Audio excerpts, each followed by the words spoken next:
नमस्कार, आपका बहुत बहुत स्वागत है। ज्योतिष शास्त्र और पुनर्जन्म का एक दूसरे से अटूट संबंध है, क्योंकि ज्योतिष शास्त्र के द्वारा जब हम किसी की कुंडली की विवेचना करते हैं तो हम उसको बताते हैं कि तुम्हारा भाग्य बहुत अच्छा है, आप ये करोगे, आप वो करोगे, आप तरक्की करोगे। या किसी को बताते हैं कि आपका भाग्य तो बहुत खराब है, आपके तो ग्रह नीच के हैं, कई ग्रह पीड़ित हैं। तो ऐसा क्यों है कि किसी की कुंडली में खराब स्थिति में होते हैं ग्रह, किसी का भाग्य कुंडली से खराब दिखाई देता है। तो ज्योतिष शास्त्र के पास ये प्रश्न है कि पिछले जन्म में आपने ऐसे कर्म किए जिसके आधार पे आपको ये कुंडली मिली है, यानी कि एक तरीके से आपकी जो वर्तमान ज्योतिष शास्त्र के अनुसार कुंडली है आपके पूर्व जन्मों के कर्मों का लेखा जोखा के आधार पर ही आपको प्राप्त हो। अब उस कुंडली में भी विशेष तौर से नवम भाव करके हमारा भाग्य को दिखाता है, तो भाग्य ज़्यादा इम्पोर्टेंट है। वैसे तो पूरी कुंडली पुनर्जन्म के आधार पे है, लेकिन भाग्य को हम पुनर्जन्म में ज़्यादा महत्व देते हैं। तो नवम भाव को हम ये मानते हैं कि पुनर्जन्म में जो आपने कार्य पूर्ण कर लिए थे, यानी कि शुभ किए या अशुभ किए, उसके आधार पर आपको नवम भाव की स्थिति या उसमें बैठे ग्रह की स्थिति प्राप्त हो। अब पंचम भाव की बात कर लेते हैं। पंचम भाव आपके संतान का है, क्योंकि संतान में आपके ही डीएनए होता है। यानी कि पंचम भाव के बारे में कहा जाता है कि पंचम भाव से पूर्व जन्म के वो कर्म देखे जाते हैं जो आप कर रहे थे कंटिन्यू, लेकिन पूर्ण नहीं हुए।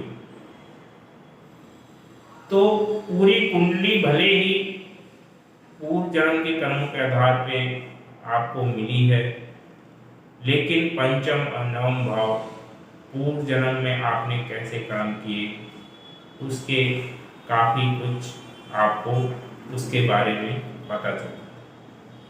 उसके अलावा जैसे मैंने आपको बताया पूरी कुंडली, यानी कि पूरी कुंडली में क्या होते हैं, ग्रह होते हैं मेनली, जो किसी न किसी भाव के शामिल होते हैं। अगर आपकी कुंडली में ग्रह उच्च के हैं, चौराशी के हैं, ज़्यादा ग्रह, आधे से ज़्यादा ग्रह या आधे 3 या 4 ग्रह, तो यानी कि ये कहा जाएगा कि आपने पूर्व जन्म में उस ग्रह से संबंधित अच्छे कर्म किए। और अगर आपकी कुंडली में 2, 3, 4 ज़्यादा से ज़्यादा ग्रह खराब स्थिति में हैं, यानी कि पीड़ित हैं, नीच के हैं या वक्रीय हो गए हैं, तो आपने पूर्व जन्म में उस ग्रह से संबंधित कार्य को खराब ढंग से किया। तो अगर पंचम भाव में कोई भी ग्रह, जैसे कि मान लो सूर्य पीड़ित अवस्था में है, तो ऐसा कहा जाएगा कि आपने सूर्य पिता को दिखाता है, सरकार को दिखाता है।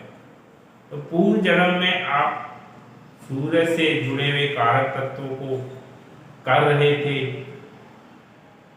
और उसका विरोध कर रहे थे या विरोध सह रहे थे, और सहते सहते ही आपका अंत हो गया। और इस जन्म में फिर से आपको वही स्थिति, जब तक आप उस कर्म को भोग नहीं लेते या उसको सही नहीं कर लेते, तब तक वो स्थिति बनी रहती। नवम भाव में अगर आपने पूर्व जन्म में कोई कार्य पूर्ण कर लिया है, अगर आपने अच्छा कार्य किया है, लोगों की मदद करी है और आखिर तक आप मदद कर करके अपने पुण्य को संचित कर लिया है तो इस जन्म में आपको लोगों से मदद मिलेगी, यानी कि जो आपको पुण्य कर्म है आपके वो आपको प्राप्त होंगे, यानी कि आपने मदद की है तो इस बार आपको मदद मिलेगी अगर आपको उसकी जरूरत पड़ती है। और पंचम भाव से आप जो स्थिति में थे वही स्थिति में रहेंगे। अगर ग्रह वहाँ पर पीड़ित है यानी कि आपने पूर्व जन्म में खराब कार्य करते गए और वो इस जन्म में भी आप करेंगे। अगर पंचम भाव में कोई ग्रह उच्च का है, अच्छी स्थिति में है, तो आप पूर्व जन्म में भी कोई कार्य अच्छे कर रहे होंगे और वो आखिर तक करते गए लेकिन वो अभी भी बचे हैं, तो आप इस जन्म में भी उस ग्रह से संबंधित अच्छे कार्य करते रहेंगे। तो कुल मिला के अगर देखा जाए तो पंचम भाव, नवम भाव और ग्रहों की शुभ और अशुभ स्थिति ये दर्शाती है कि पूर्व जन्म में आप क्या करते थे, कैसा करते थे।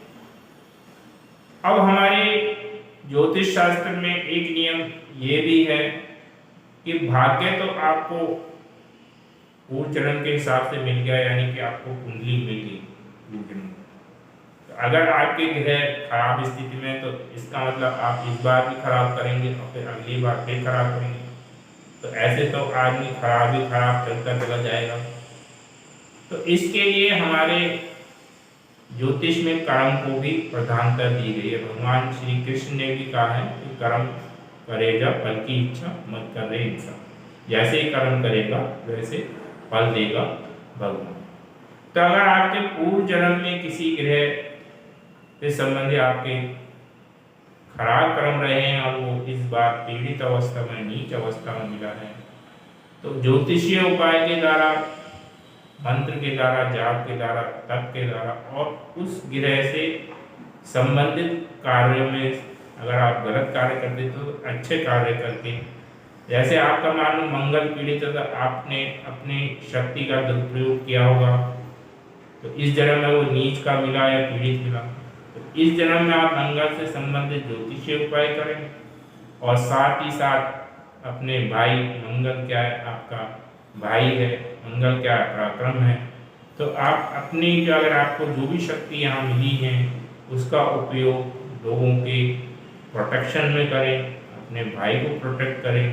तो ऐसे में मंगल इस जन्म का अच्छा हो जाएगा और जब इस जन्म का अच्छा हो जाएगा तो अगले जन्म में भी आपको अच्छे फल मिलेंगे। यानी कि अगर आपका पूर्व जन्म में खराब रहा है तो इस जन्म में उसकी फोटो आपको मिलेगी, यानी कि उसी टाइप की स्थिति मिलेगी, लेकिन आपके हाथ में है कि उसको अच्छा कर ले और आगे भी उसका लाभ उठाते रहें। तो हर ग्रह जो भी पीड़ित है उससे संबंधित आप ज्योतिषीय उपाय और उससे संबंधित जो भी फिजिकल बॉडी है उसको अच्छा करने की कोशिश करें, उसकी सहायता करें, तो आपको इस पूर्व जन्म से मिलने वाले अच्छे और बुरे फलों को भोग कर उनको सही करने का मौका आपको इस जन्म में मिला है, तो उसको आप सही कीजिए और अगला जन्म भी अपना सुधारिए। इस वीडियो में इतना ही। धन्यवाद।